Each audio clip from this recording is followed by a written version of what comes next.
భారత ప్రభుత్వం సూక్ష్మ, చిన్న మరియు మధ్య తరహా పరిశ్రమల మంత్రిత్వ శాఖ ఎంఎస్ఎంఈ అభివృద్ధి కార్యాలయం విశాఖపట్నం భారతదేశ కళాకారుల మరియు చేతి వృత్తి నిపుణుల అద్భుత వారసత్వాన్ని వేడుకలుగా జరుపుకుందాం అనే పిలుపుతో నరసరావుపేటలోని షాదీ ఖానా నందు మంగళవారం పిఎం విశ్వకర్మ కార్యక్రమంలో ఎమ్మెల్యే చదలవాడ అరవింద్ బాబు పాల్గొని చేతి వృత్తి నిపుణుల వస్తువులు ప్రదర్శన ప్రారంభించారు.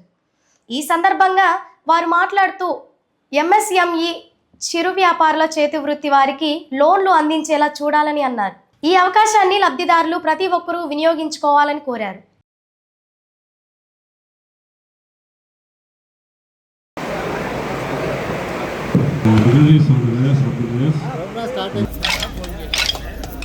ఆయన అడిగాడు రానంటే sir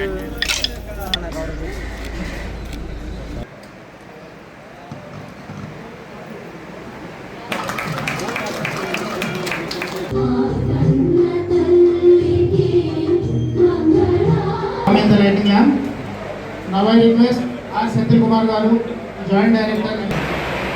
Please, hold on, miss.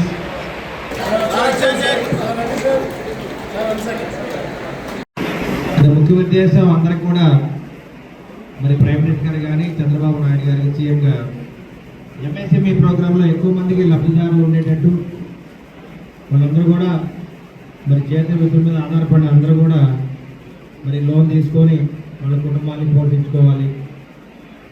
ఎందుకంటే ఇంతకుముందు నాకు గడిచిన 5 ఏళ్ళుగా ఈ కార్యక్రమాన్ని ఆగిపోయినాయి కాబట్టి మళ్ళీ చంద్రబాబు నాయుడు గారి యొక్క మరి ముఖ్య ఉద్దేశం అందరినీ కూడా ఆదుకోవాలి. చిన్న కుటుంబాలు, చిన్న కుటుంబాలు, మిడిల్ క్లాస్ కుటుంబాలు వీళ్ళందరూ కూడా చేతి వృత్తుల మీద ఆధారపడే వాళ్ళు 80% మంది ఉంటారు.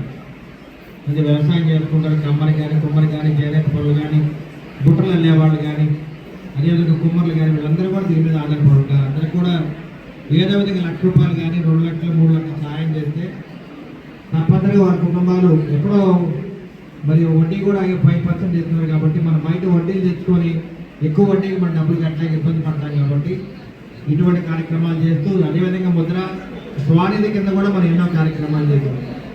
అందుకని ముద్ర కానీ స్వానిధిలో ఉన్న వాళ్ళందరూ కూడా దీనికి ఎలిజిబిలిటీ ఉంది. 18 ఏళ్ళు దాటిన ఆడపిల్లలందరూ కూడా దీంట్లో లోన్ తీసుకోవచ్చు. అదేవిధంగా చేతి వృత్తుల వాళ్ళందరూ కూడా లోన్ తీసుకొని మీ కుటుంబాన్ని బాగు చేసుకోవాలి. ఎందుకంటే కుటుంబాలు ఎందుకు బాగుండాలంటే మన పిల్లలే మనకు ఆస్తి. పిల్లలు బాగా చదువుకోవాలంటే ఈ విధంగా మనం కష్టపడి పనిచేయాలి, పిల్లల్ని బాగా చదివించుకోవాలి. ఇవాళ పిల్లలు చదివించుకోవాలన్నా కానీ మీరు ఎక్కడ కూడా రూపాయి ఖర్చు పెట్టకుండా గవర్నమెంట్ స్కూల్లో చేర్చండి.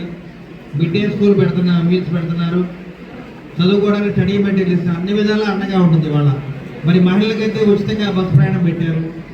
మరి ఇవన్నీ కూడా ఏర్పాటు చేశారు కాబట్టి అందరూ కూడా చక్కగా నవ్వుతూ ఉండాలి. ఆర్థిక పరంగా ఇబ్బంది లేకుండా ముందుకెళ్లాలనే ఆలోచనతో మన ప్రధానమంత్రి గారు కానీ, చంద్రబాబు నాయుడు గారు, పవన్ కళ్యాణ్ గారు ఈ కార్యక్రమాలు ఏర్పాటు చేస్తున్నారు.